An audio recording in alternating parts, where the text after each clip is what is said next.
हाँ, सबसे बड़ी पॉलिसी कॉन्टिन्यूटी है, दैट्स द मेन फैक्टर। और आपके पास अब 5 साल का रनवे है। सब लोग सोच रहे थे कुछ ब्रेक आ सकता है, कुछ अनसर्टेनिटी थी, वो अनसर्टेनिटी अब खत्म हो गई है। और सारे मिनिस्ट्री के पोर्टफोलियो एलोकेशंस आप देखिए ऑलमोस्ट सिमिलर ही हैं, सेम है। तो उससे क्या है, जो जो लोग रुके हुए थे वो थोड़ा सा now they are actually coming back to the market. Plus मुझे लगता है जो फोकस है वो अब लार्ज कैप्स पे, जो कि अंडर वैल्यूड थे, जहाँ पर नहीं था वहाँ पर ज़्यादा शिफ्ट हो गया। तो लास्ट 1 महीने में देखेंगे अगर आप, other than I think the defence stocks, जो मेजर एक्टिविटी रही है वो एचडीएफसी बैंक, रिलायंस इंडस्ट्रीज, इन्फोसिस। इन्फोसिस जो आईटी सेक्टर सब लोग ना ना ना ना कर रहे थे, वो भी 20% एक साल में ग्रोथ दे गया।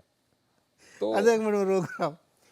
किसी को पी की चिंता नहीं है, बहुत महंगा है, बहुत महंगा बाजार का। सस्ता हुआ कब था? हमें है चिंता। आपको है ना? अभी रुक बिल्कुल जाओ, है। आता हूँ मैं आपके चिंता पास। है। रिलायंस कभी सस्ता हुआ था क्या? कि बहुत सस्ता मिल रहा था इसलिए कैचअप रैली बन गई? इन्फोसिस तो गिरा ही नहीं। देखो, ये जो लार्ज कैप्स थोड़ा फिर भी आप ओवर पे कर सकते हो, बट सबसे बड़ा रिस्क होता है स्मॉल और मिड कैप में, उनको ओवर पे करने का।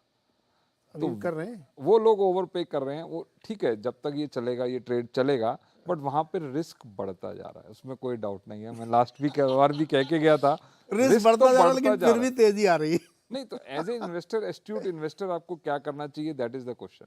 तेजी आ रही है, स्टॉक बढ़ रहा है, बट अगर आप थोड़ा टाइम होराइजन आप लंबा करेंगे, 6 महीने साल का, तो मुझे लगता है आपकी स्मॉल कैप मिड कैप में आपकी जो रिटर्न आप पीछे से एक्स्ट्रापोलेट कर रहे हैं 30% बनेगा, वो बिल्कुल नहीं बनेगा, और शायद नेगेटिव भी हो सकता है। ऐसा लग रहा है आपको? हाँ, बिल्कुल लग रहा है। या ये है कि मिड कैप और स्मॉल कैप के कंपैरिजन में हम देखते हैं, हमको लार्ज कैप सस्ता लगने लगता है।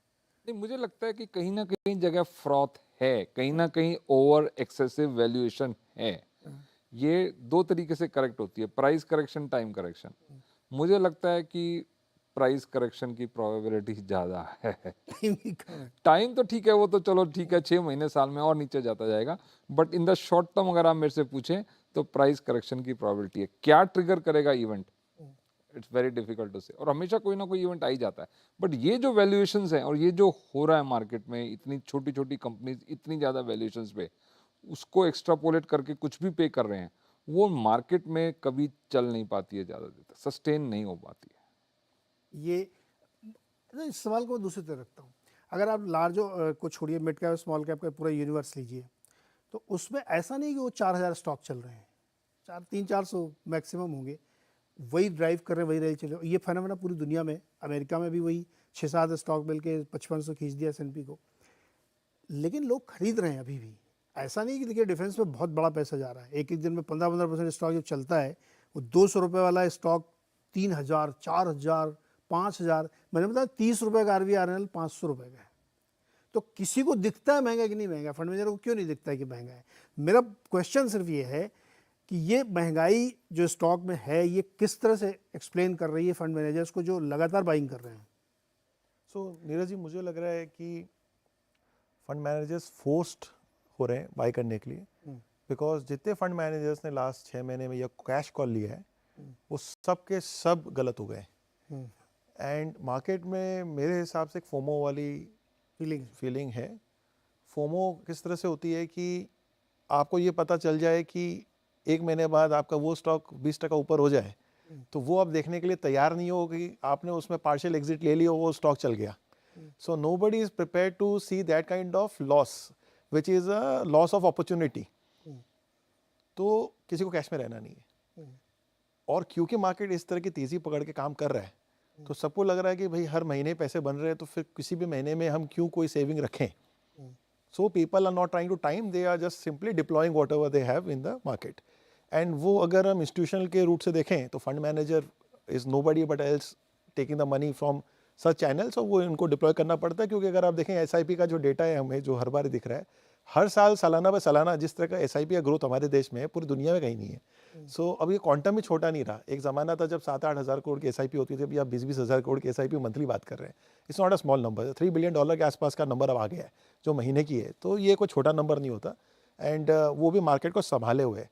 पर सबसे बड़ा रीज़न अगर मुझे लगे कि मार्केट में, डिस्पाइट हम में से बहुत जनों ने पहले भी कहा है कि मार्केट हेवी लग रहा है, मार्केट एक्सपेंसिव है एंड डरना चाहिए हमें, फिर भी ऐसा कुछ हो नहीं रहा, वो इसलिए है there is a absence of a relatable reason to cell.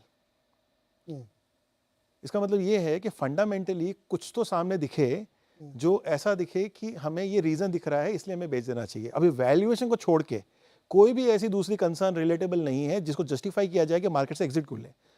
दूसरी बात, ग्रोथ की हम बात कर रहे हैं तो कंपनियां ग्रोथ दे रही है, तो कहाँ ऐसा सिनेरियो नहीं है कि प्राइस भाग रही है और आपको वहां पे ग्रोथ नहीं आ रही है।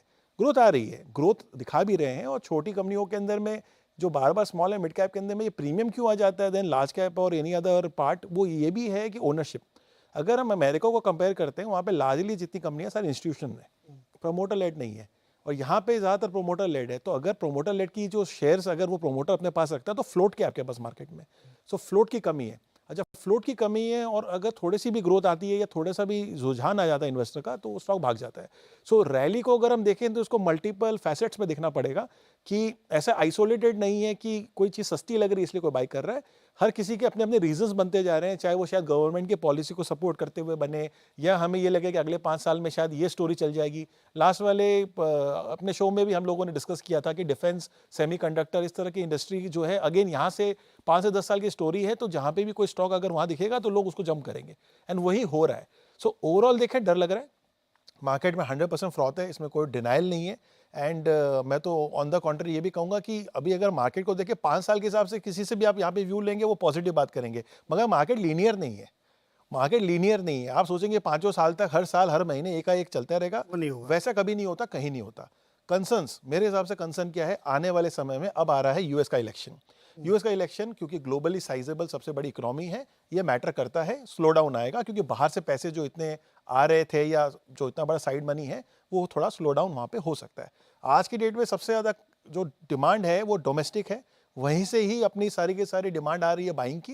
दैट्स अ रीजन मार्केट के अंदर में अभी भी कहीं से भी कोई ऐसा सेलिंग प्रेशर नहीं आ रहा जिससे ये रैली रुके। एफआई तो बाई नहीं कर रहे तो यूएस से हमें क्या फर्क पड़ेगा? सो एफआई बाई नहीं कर रहे, वो हम सिर्फ बात कर रहे हैं उस पर्सपेक्टिव से जहाँ पे लेन देन की बात हो रही है एज अ फ्लोट।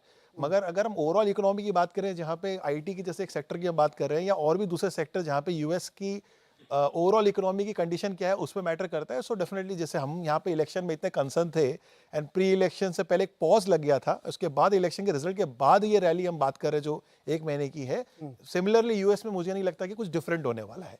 सो वहाँ पर भी क्योंकि ये कंसर्न रहेगा कि अब नेक्स्ट पार्टी कौन बनाएगा, कौन पीएम होने वाला है, प्रेसिडेंट होने वाला है, सो वहाँ पे भी एक पॉज आएगा। और जब ऐसा कोई पॉज आता है तो हर जगह पे एक थोड़ा सा तो मार्केट थमता है। तो मुझे लग रहा है consolidation is one word which I can use right now rather than saying कि कोई सेलिंग आ जाएगी। वहाँ जाने कि अभी तक के हिसाब से पता नहीं आगे क्या होगा कि ट्रम्प साहब जीत जाए। जैसे यहाँ कह रहे थे मोदी जी एकदम 400 लेके आएंगे, वैसे अभी वहाँ सब लोग कह रहे हैं ट्रम्प जीते। बाइडेन साहब तो बेचारे के ऊपर दबाव है कि आप छोड़ के हट जाइए, दूसरे किसी को लड़ने दीजिए, लेकिन वो मान नहीं रहे। तो ये भी कहीं ना कहीं मार्केट डिस्काउंट करके चल रहा है कि ट्रम्प जी आने वाले हैं। मुझे लग नहीं रहा मार्केट कुछ भी डिस्काउंट कर रहा है, बल्कि कर मार्केट रहा है। कोई मूड में ही नहीं है कुछ भी डिस्काउंट करने के। यहाँ भी ऐसा ही हुआ था, डिस्काउंटिंग हुई थी कि नहीं हुई थी यहाँ पे? नहीं हुई थी। और आई थिंक वो जब ये इवेंट एकदम पास आ जाते हैं तो अनसर्टेनिटी बढ़ती जाती है, क्योंकि लोग कहते हैं कि भाई थोड़ा रुक जाते हैं, खरीदना भी रुक जाते हैं, देख लेते हैं क्या हो रहा है, शायद कुछ नेगेटिव वो ना हो जाए। पर उसके बाद जो catch up rally because of liquidity इतनी है सिस्टम में, इतनी जोर से आती है कि उसका रिजल्ट हमने देखा 1 महीने में कहाँ से कहाँ आ गया मार्केट।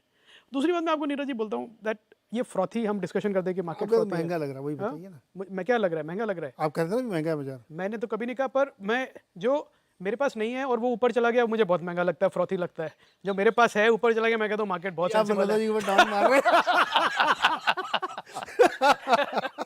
वो सारे फंड मैनेजर्स भी ह्यूमन बीइंग है, हमको भी ऐसा लगता है कि जो दूसरा नहीं है पोर्टफोलियो में और बहुत हाई चला गया वो फ्रॉथी वो है, महंगा है। वो महंगा है। जो हमारे पास है वो तो मार्केट बहुत इंटेलिजेंट है एकदम, मतलब फेयर प्राइस वो तो अभी चला ही नहीं है।